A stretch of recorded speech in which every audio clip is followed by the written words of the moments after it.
Olá, amigos queridos. O assunto de hoje aqui no programa é família. A sociedade brasileira mudou e as famílias também. Hoje, os arranjos familiares vão desde o mais tradicional modelo casal com filhos até as chamadas famílias monoparentais, pluriparentais, homoafetivas, entre outros tipos.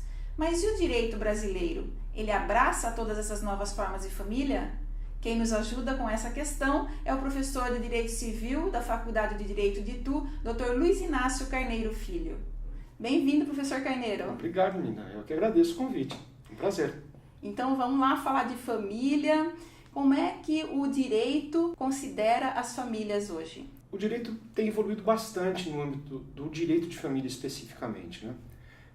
Nós podemos dizer que nos últimos 30 anos, 40 anos, tivemos grandes evoluções. Num curto espaço de tempo, parece muito distante, mas não é, o primeiro marco, talvez de evolução do direito de família, mais recente, tem ocorrido em 1962, com o Estatuto da Mulher Casada, uma lei, a Lei 4.121 de 62, que pela primeira vez considerou a mulher com direitos dentro do casamento, porque até então a mulher que se casava era capaz, plenamente ao atingir, na época, 21 anos, quando ela se casava, ela perdia parte de sua capacidade e se submetia ao poder marital. Afinal de contas, a sociedade, a época... Inacreditável. Pois é, a sociedade, e parece, né, hoje parece algo absurdo, mas foi uma grande evolução à época, muito comemorada, né? E a mulher atingia aos 21 anos a plena capacidade, mas ao se casar, perdia parte dessa capacidade e ficava submetida ao poder do marido. Ele decidia se a mulher podia trabalhar ou não, o que ela poderia fazer, ela se submetia mesmo às ordens maritais. E então, em 62, com o Estatuto da Mulher Casada, a mulher foi alçada a uma condição de quase igualdade ao marido. Até porque, na época, estava vigente o Código Civil de 1916, que previa a família patriarcal, apenas a matrimonializada, né, que era gerada pelo casamento, em que o poder emanava totalmente do marido. Um outro marco importante nessa evolução dos direitos relacionados à família ocorreu com o advento da Constituição Federal de 1988, a chamada Constituição Cidadã, que, dentre outras inovações, alçou a mulher aos mesmos padrões de direitos e deveres do homem dentro da família, reconheceu a existência de uma outra entidade familiar que não apenas a entidade familiar gerada pelo casamento, porque até então a única conformação de família reconhecida pelo direito era a família gerada pelo casamento. Quaisquer outras uniões que não fossem vindas do casamento não eram regularmente conhecidas, nem reconhecidas pelo direito. E a Constituição Federal, pela primeira vez, entendeu que a união estável, então, à época, entre apenas o homem e a mulher, constituíam uma outra entidade familiar que deveria também receber a mesma proteção do Estado, a proteção que se dá à família matrimonializada. Ou seja, não faz muito tempo, mais de 62 até, com o advento da Constituição Federal de 88, que nós tivemos grandes avanços no direito de família. A Constituição acabou de completar 30 anos, né? 30 anos é tempo pra caramba. Esse conceito de família, como é que ele veio evoluindo nesses últimos 30 anos pós-Constituição Federal? Sem dúvida, nós tivemos uma grande evolução. Aliás, o direito de família, né, como o ramo do direito civil, do direito privado, que estuda as relações familiares de todas as ordens, desde relações de parentesco, de casamento, união estável, etc., né? O direito de família é um direito dinâmico. Por que dinâmico? Porque a sociedade é dinâmica. A sociedade muda os seus conceitos com rapidez. Os conceitos, de fato, mudam. As percepções sociais mudam. As tolerâncias sociais mudam em relação aos diversos tipos de relacionamento pessoal, né? Então, dado esse dinamismo, e já depois da Constituição Federal, com a entrada em vigor do atual Código Civil, que data de 10 de janeiro de 2003, né, nós tivemos grandes evoluções, não só pelo que o Código Civil novo disse, porque o Código Civil acabou com todas as dúvidas sobre plena igualdade de cônjuges no casamento, sobre quaisquer dúvidas sobre união estável, sobre dúvidas de direito sucessório, de alimentos, enfim, o Código Civil se inspirou na Constituição, dentro daquele princípio de plena isonomia e igualdade, né, preconizado pela Constituição, que diz que todos são iguais perante a lei sem quaisquer distinções. O Código Civil veio e tratou adequadamente do direito de família. Mas tratou de forma adequada, fechada. O que eu quero dizer com isso? Estática. E lembre, o direito de família é dinâmico. Então, apesar do Código Civil novo ter sido também um importante marco na evolução do estudo e da complexidade dos direitos relacionados às famílias, né, o que tem causado mesmo grande evolução não está escrito na lei, mas sim nos movimentos sociais, na tolerância e principalmente na jurisprudência. Nas decisões atuais dos tribunais, né? Exato. Os tribunais têm sido muito sensíveis às mudanças da sociedade e têm sido bastante atento a tudo aquilo que a sociedade quer dentro do âmbito do direito de família, principalmente em relação às novas conformações das unidades familiares. Quais são essas novas conformações que a jurisprudência tem admitido? Então, olha, a jurisprudência hoje, ela, a despeito do que diz o Código Civil, o que diz a Constituição, vou dar um exemplo. A Constituição Federal de 88, tem um dispositivo lá, o artigo 226, parágrafo 3º, reconhece como união estável apenas a união estável, estabilizada, contínua, pública e duradoura entre o homem e a mulher, com o objetivo de gerar família. E ele ainda diz que a lei deverá estimular a conversão da união estável em casamento. Ou seja, a Constituição Federal reconhece a união estável entre homem e mulher e estimula que essa união estável se converta em casamento, porque o fim maior para a Constituição e para o atual Código Civil é o casamento. O que fez a jurisprudência recentemente? A jurisprudência da mais alta corte, do Supremo Tribunal Federal, que é o guardião da Constituição, acabou reconhecendo que a Constituição Federal, a despeito de dizer homem e mulher, também deverá reconhecer a união estável entre pessoas que têm a mesma identidade sexual. Ou seja, a jurisprudência da mais alta corte reconheceu, dentro da realidade social, que a Constituição Federal, já agora, depois de 30 anos, estava um pouco defasada. E a lei não acompanha mesmo as vontades da sociedade. A lei demora para ser alterada, precisa de um processo legislativo todo próprio, burocrático, e a sociedade não espera. Então, a jurisprudência, o Poder Judiciário, atento a essas alterações da sociedade, a uma verdadeira evolução, tem entendido a lei em conformidade com a nossa realidade. Esse exemplo da união estável entre pessoas do mesmo sexo é uma garantia jurisprudencial que ainda não encontra na lei a sua respectiva tradução. Então, de fato, é uma evolução muito grande. Vai aí numa linha de família socioafetiva, né, onde a afetividade está acima de qualquer outra coisa, é isso? Perfeito, muito bem lembrado. O afeto, ele é hoje um elemento extremamente importante no direito de família. Porque qual era a visão antiga, que já não se tem mais?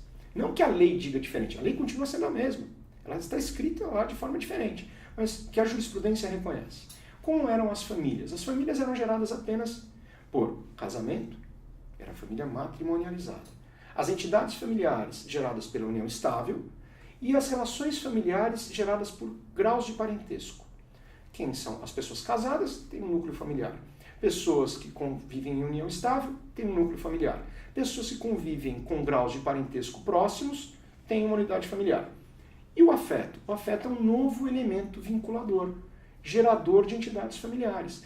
Pessoas que convivem unidas exclusivamente por vínculos afetivos, também ali se constitui um núcleo familiar. Exemplo, para que se tenha um filho reconhecido juridicamente como filho, há várias formas. A pessoa tem um filho, registra o filho, é filho porque registrou. É filho porque a norma disse que é filho, ou eu adotei, a norma disse que é filho. E os filhos afetivos? Que vínculo une um pai, uma mãe a um filho? Mesmo que não haja vínculo de parentesco natural, biológico, mesmo que não tenha havido adoção, a jurisprudência reconhece que o afeto gera o vínculo de paternidade e de maternidade, gera o vínculo de filiação. Nós encontramos isso na lei? Não. Isso vem do reconhecimento da jurisprudência, é uma realidade. E quem pode negar que o afeto gera vínculos, às vezes, não raro, muito mais robustos do que um vínculo natural. Uhum.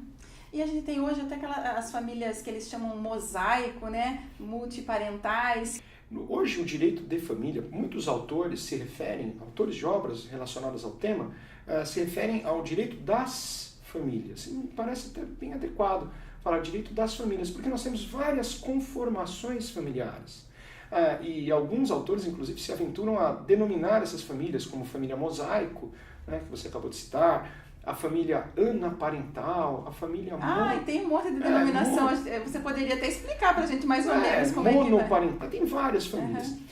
Vamos falar um pouquinho delas, mas já adiantando que eu particularmente tenho uma certa ressalva em relação à denominação de entidades familiares, porque a despeito de identificá-las, penso que acaba até discriminando, porque eu gero modelos, e nós não temos modelos estáticos de famílias. As famílias vão se reinventando, né?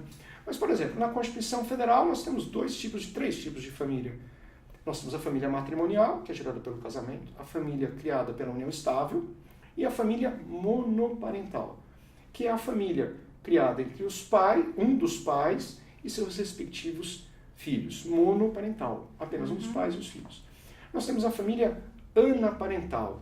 Anaparental, família formada apenas por pessoas que mantêm vínculos de parentesco na linha colateral, normalmente irmãos apenas que convivem. Nós temos a família mosaico, aquela união de pessoas que se vinculam pelo afeto e não necessariamente mantêm quaisquer vínculos de parentesco, ou de casamento, ou de união estável. Nós temos as famílias eudemonistas. Que nomão é esse? Eudemonistas, pois é um nome estranho, né? Mas eu falo, as pessoas vão batizando as famílias. Eu particularmente não me oponho a isso, mas enfim, é bom esclarecer, né?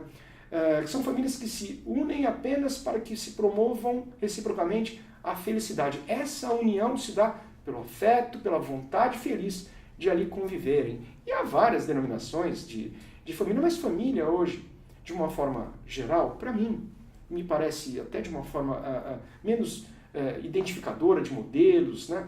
A família é gerada por casamento, isso é inegável, é gerada pela união estável e é gerada pelo afeto. O afeto é um elemento identificador, é um elemento vinculante das partes que faz gerar um núcleo familiar. E por que nós queremos saber o que é uma família? Porque a partir do momento que nós identificamos o núcleo familiar, o direito atribuirá a essa família todos os direitos legais que são atribuídos a quaisquer outras famílias, né? Isso é importante. E agora, professor, como é que fica aí uma família paralela? Uma família paralela, vamos lá. Também temos nome para isso. Olha só, se nós olharmos textualmente o que diz a lei, pensemos uma família paralela ao casamento, seria algo mais ou menos isso, né? Então existe lá o casal, são casados, e um deles tem uma família paralela, gerada após o casamento. Se nós olharmos o que diz a lei a respeito, o Código Civil mais especificamente, né, o casamento é único, é uma relação por vez, e nós estamos dentro da monogamia. O segundo relacionamento, portanto, para o Código Civil, é um relacionamento a título de concubinato. Um relacionamento estabilizado paralelo ao casamento, para o Código Civil, não é um relacionamento lícito, legal, regular. Porque se as pessoas se casam ou passam a conviver em união estável, isso que falo agora vale para a união estável também, elas acabam admitindo entre si a adoção de certos deveres, se comprometem perante a lei a respeitar certos deveres. E um desses deveres é o dever de respeito e consideração mútuos e de fidelidade recíproca.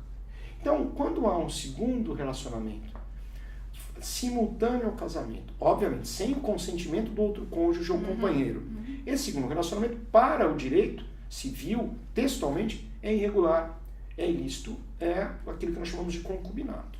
E os filhos dessa relação? Filhos não tem qualquer discriminação. Filhos são filhos, não importa a origem. Isso é importante que seja dito também. Muito bem lembrado, porque no sistema do Código Civil anterior, do Código Civil de 1916, nós tínhamos duas categorias de filhos. Os filhos legítimos, que eram os filhos nascidos da relação matrimonial, e os filhos ilegítimos, que eram os filhos havidos em relações fora do casamento ou em relações simultâneas, paralelas, né? Do concubinato, por exemplo. Mas voltando um pouco ao caso do concubinato, aliás, só falando de filhos para complementar, tem um dispositivo da Constituição Federal que eu gosto bastante, que é o artigo 227, parágrafo 6º, que diz que os filhos independentemente da origem, terão os mesmos direitos e qualificações, proibidas quaisquer designações discriminatórias relativas à filiação. Ou seja, se o filho é havido no casamento, de relação extramatrimonial, relações incestuosas, afetivas, não importa, é filho, tem os mesmos direitos de quaisquer outros filhos.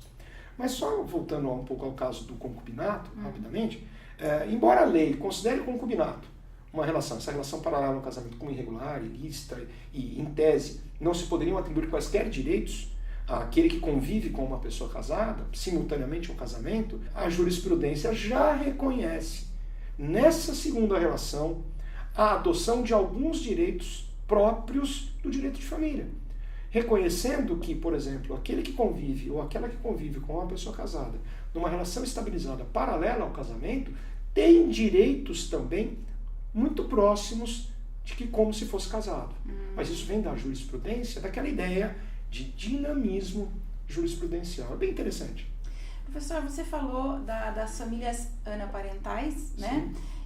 Que estão unidos, seus membros estão unidos por um parentesco colateral, é isso? Isso. Parentesco colateral, nós temos duas linhas, né, de parentesco.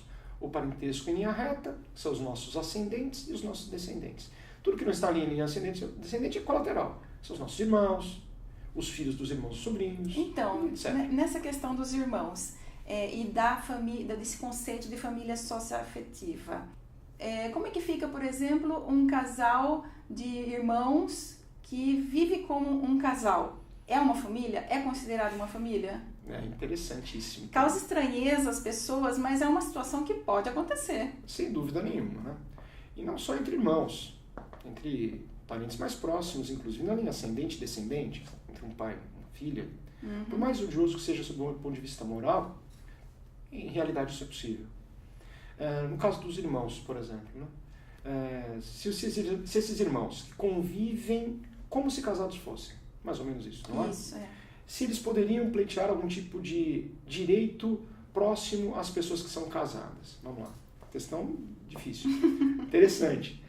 O Código Civil, nesse ponto, tem um dispositivo, o artigo 1521, que trata dos impedimentos ao casamento. O que são os impedimentos? São regras que não podem ser superadas. São regras que devem ser rigidamente observadas. São regras que determinam quem pode e quem não pode se casar. E quem não pode se casar também não pode conviver em união estável, com uma pequena exceção em relação à união estável entre pessoas casadas, que deixaremos para depois. E dentre os dispositivos desse artigo 1521, tem uma regra muito clara lá que diz: não podem casar os irmãos, sejam eles unilaterais, meio-irmãos, ou bilaterais, irmãos por parte de pai ou de mãe. Há várias justificativas para essa proibição legal. Justificativa moral, sem dúvida nenhuma, né? E existe uma justificativa também sob o ponto de vista da eventual prole dos filhos que venham a ser gerados por essa união, dada a relação de proximidade parental, né, natural, é possível que dessa união nós tenhamos problemas em relação aos filhos. Mas mais de caráter moral. A sociedade, por enquanto, até agora, nós não sentimos, não há nada que conheça na jurisprudência nesse sentido, admitindo eventual concessão de direitos próximos do casamento a uma relação entre irmãos. Não, nesse sentido, ainda não. E em tempos de poliamor? Poliamor é um tema novo também, é um termo, né? Um neologismo, né? O poliamor, o poliamorismo, ou relações poliafetivas, né? E a poliafetividade já deixa claro que une essas partes, né? União estável, só para entendermos o poliamor, a relação poliafetiva, a união estável é a união entre duas pessoas que passam a conviver como se casados fossem, numa união pública, conhecida por todos, estabilizada, até certo ponto já longa, e a essa união o Estado confere direitos, como se casados fossem. O poliamorismo ou a poliafetividade, a união poliafetiva, pretende que a união estável não seja apenas entre duas pessoas, mas que seja reconhecida entre mais de duas pessoas ao mesmo tempo. Mais de duas pessoas convivendo ao mesmo tempo como se casados fossem. Uma união pública contínua, duradoura, com o intuito de gerar um núcleo familiar. É uma união poliafetiva, independentemente do número de pessoas. É bem curioso dizer que a união poliafetiva restou, durante um bom tempo, reconhecida por escrituras públicas. Escrituras públicas de união estável poliafetiva, união de 2 ou mais pessoas. E qual é o grande problema desse caso, né? A jurisprudência, e mais recentemente o Conselho Nacional de Justiça, em reunião feita em decisão proferida em junho, agora último, reconheceu que as escrituras públicas desse tipo de união não devem mais ser lavradas. E qual é a justificativa? Que uniões havidas entre mais de 2 pessoas, se nós as reconhecêssemos como união estável, nós teríamos que reconhecer também a conversão dessa união estável em casamento. Porque, uma vez reconhecida a união estável, a lei garante a conversão da união estável em casamento. Seria, então, o caso de reconhecermos indiretamente a união pelo casamento de 3 ou mais pessoas. E nós não podemos ainda, a teor do que dispõe a Constituição e as normas próprias, por enquanto, reconhecer esse tipo de união. Mas não me surtiria nenhum tipo de estranheza se em breve nós tivéssemos um novo olhar sobre o tema e a união poliafetiva viesse a ser reconhecida, porque o que une essas partes? Aquilo que une as pessoas de união estável, o afeto. E professor, no caso de um namoro, né, um casal, um namoro que se prolonga aí muitos anos, né, 10, sei lá, 15 anos, né, já pode ser considerado uma família para efeito de direitos? Olha, essa é uma pergunta também muito oportuna, bem interessante, né? E é comum as pessoas terem esse tipo de dúvida, né? Pessoas que convivem numa relação de namoro durante longo tempo prolongado, e em determinado momento o namoro acaba. E uma das partes sempre questiona, escuta, mas aquela relação que tive, duradoura, será que não me confere direitos, principalmente patrimoniais? Eu não tenho direito a postular pensão alimentícia, alimentos. Se meu namorado morrer, eu tenho direito à sucessão. São temas importantes. O namoro por si, ele não gera vínculos de direito de família. Porque existe uma definição na união estável que falta no namoro. A união estável é a união entre 2 pessoas, de forma pública, contínua e duradoura, aí vem o diferencial, com um objetivo final, já imediato, de gerar um núcleo familiar definitivo. O namoro, ele ainda tem aquela efemeridade, ainda é uma relação que busca algo adiante, ou o casamento, ou a consolidação numa convivência definitiva. Então o namoro, a despeito de durar muito tempo, se não ficar muito claro naquela união, né, entre namorados, que eles deram de fato o passo final, no sentido de consolidar a relação, é uma união que não atrai o direito de família. Eu tenho um professor que faz uma observação, acho interessante, não sei se de bom gosto ou não, mas ele fala que o namoro nada mais é do que um período de experimentação recíproca entre as partes, para depois um passo mais definitivo. Mas há pessoas que fazem escrituras públicas de namoro para deixar muito claro, olha, nós estamos namorando, hein? Por mais duradoura, por mais pública, por mais estabilizada que seja a nossa relação, isso nunca passará de um namoro. Eu particularmente entendo que uma escritura pública que tem por objetivo evitar que aquela relação se convole, se transforme em união estável, não é dotada de tanta validade, porque o que vale na união estável é a realidade dos fatos. Então não seria uma escritura que impediria que um namoro se transformasse no curso desse namoro em verdadeira união estável, e aí sim o direito conferisse direitos. Professor, você ficou de explicar lá atrás sobre a união estável entre pessoas casadas. Por favor. Como é que funciona isso, né? As pessoas também questionam nesse sentido. Um exemplo bem claro, né? 2 pessoas são casadas. E quando é que termina o casamento? O casamento ele só termina pela morte, pelo divórcio ou pela eventual anulação do casamento. Se as pessoas, se ambas são vivas, portanto, enquanto não ocorreu a morte, enquanto não se divorciaram e enquanto não houver anulação do casamento, embora essas pessoas estejam separadas judicialmente ou extrajudicialmente por uma escritura pública, ou principalmente, quando essa separação for apenas de fato, ou seja, deixaram de conviver, mas não puseram fim ao casamento pelo divórcio, é possível que duas pessoas que são casadas, mas que resolveram terminar a relação, apenas de fato, deixaram para se divorciar depois. É possível que uma delas, ou quando tenham separado judicialmente, é possível que uma delas reconstrua a relação com outra pessoa e passe a conviver com outra. Essa convivência, ela é interessante porque um casamento não foi extinto ainda, dissolvido. A pessoa ainda é casada e passa a conviver com outra. Esse segundo relacionamento, se ele preencher todos os requisitos que geram a união estável, união pública, contínua e duradoura com o intuito de gerar família, esse segundo relacionamento será a união estável. É interessante porque o Código Civil fala, logo no começo... Não configura concubinato. Não configura. Explico por quê. O Código Civil fala dos impedimentos ao casamento. Os impedimentos são aquelas condições que impedem que o casamento se realize. Fala que não podem casar as pessoas casadas. Então, pera um pouquinho. Duas pessoas eram casadas, uma se separou judicial, extrajudicialmente ou de fato da outra, sem terminar o casamento, e passou a conviver com outra. Então, ela ainda é casada. Ela ostenta o estado civil de casado. Se você for pegar uma certidão da pessoa de casado, está lá, casado ainda. Mas ela passa a conviver com outra. Esse segundo relacionamento, por exceção, a lei considera como sendo união estável. Qual é a diferença do caso anterior, das famílias simultâneas? No caso da segunda família simultânea, a primeira não havia sido dissolvida por qualquer separação. Portanto, a segunda, paralela, é concubinato. Nesse nosso caso, o casal já não convive mais. E um deles, ou os dois, um deles passou a conviver com o outro. Esse segundo relacionamento é a união estável, recebe todos os benefícios da lei, também todos os direitos e deveres inerentes à união estável, mas qual é a grande diferença das uniões estáveis comuns? Uma união estável pode ser convertida em casamento. Essa união estável nossa não pode, porque a pessoa ainda ostenta o estado civil de casado. Isso é muito comum, porque pessoas que se separaram há um bom tempo, mas que não fizeram o divórcio ainda, entendem que a sua situação civil em relação ao casamento está resolvida. E não está. Lembre-se, o casamento ele só se dissolve pela morte, pela anulação e pelo divórcio. Mas isso não impede que uma pessoa separada conviva com outra em união estável.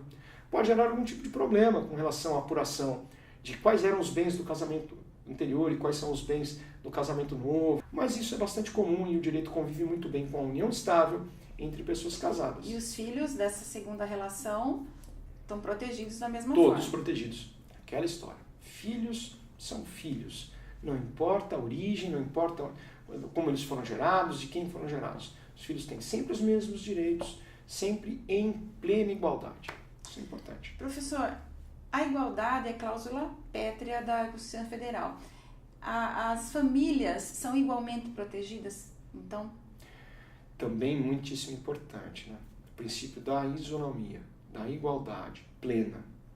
A partir do momento em que nós reconhecemos numa relação, das mais diversas que foram citadas hoje aqui, que naquela relação há um ente familiar ou uma família, a essa família são dirigidos todos os direitos próprios de qualquer entidade familiar, não importando a sua formação, se é uma família matrimonializada, se não é matrimonializada, não importa. É uma família? Está ligada apenas pelo vínculo afetivo? Não importa. Todos os direitos. Direitos à sucessão entre si, direito, né, de herança, direito a alimentos, prestação alimentícia, direito à proteção do bem de família, que é aquele imóvel que serve de resguardo da família, que não pode ser utilizado para satisfação de credores, enfim. Todos os direitos são conferidos a essa entidade familiar e aí a Constituição é importante. Porque ela diz, todos são iguais perante a lei, sem quaisquer distinções. Ora, se nós reconhecemos uma entidade familiar, seja por quaisquer motivos, mas a reconhecemos, ela é dotada de todos os direitos e faz por merecê-los. Eu queria agradecer a sua presença aqui no programa, viu? Muito obrigada e volte sempre com novos assuntos aí do direito de família. Eu que agradeço, Nina. Parabéns pela iniciativa. De fato, é sempre importante falar em temas tão importantes, né, para a sociedade. Parabéns pelo programa e será um prazer um dia aceitar um convite de retorno. Farei com toda a honra. Muitíssimo obrigado. Obrigada eu. E obrigada a você que nos acompanha pela ITV, canal 24 da NET ou pelo YouTube. A gente se vê na sexta que vem. Beijo no coração. Até lá!